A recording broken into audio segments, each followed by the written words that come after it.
I met Kayla when I was 27. She was 24, worked in marketing, and had a way of making everything feel electric.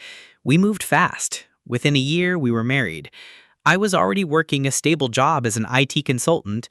She was building her way up in a startup, and we seemed like a solid team. When we had our son, Caleb, things shifted. She took maternity leave, but didn't enjoy staying home. She wanted to get back to her career quickly, which I respected. I rearranged my hours, worked remote shifts when I could, and basically took over most parenting tasks for the first year. Eventually, she started going on work trips more often. I didn't think much of it at first. She was ambitious, always networking, and I wanted to support that. But the absences grew longer. The intimacy faded. She'd come home late and barely talk. She'd take her phone everywhere, even to the shower.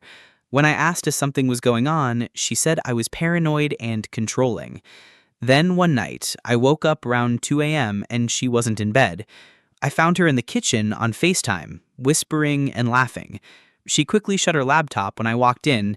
I asked who it was, and she claimed it was a client in a different time zone. I didn't push it, but something snapped inside me that night. I knew. 2 weeks later, I checked her laptop when she left it open. Messages, photos, hotel bookings, it was all there. She had been having an affair with a guy from her company for at least 6 months. They had taken trips together during her conferences, and she'd been talking about leaving me behind once the timing was right. I confronted her. She didn't deny it. Her words were, "You've been more of a roommate than a husband lately." No apology, no emotion, just a cold, matter-of-fact tone like she was ending a lease agreement.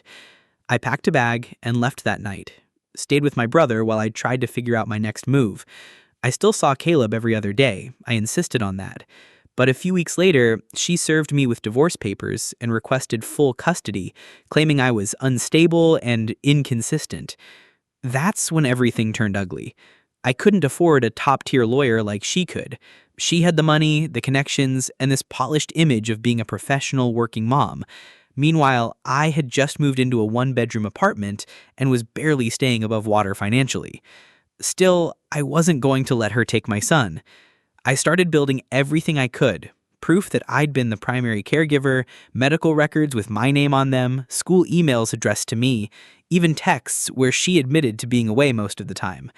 In court, she wore designer clothes, brought a high-powered attorney, and tried to paint me as unstable and controlling, but I stayed calm, presented my records, and let the truth speak.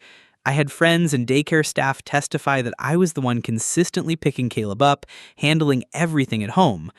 After 3 painful months, the judge granted joint physical custody with me listed as the residential parent. Her request to relocate with Caleb was denied. I'll never forget the look on her face when the ruling came down, like she couldn't believe I'd stood my ground. The process changed me. I don't trust as easily. I'm quieter. But every morning when I pack Caleb's lunch and take him to school, I know I did the right thing.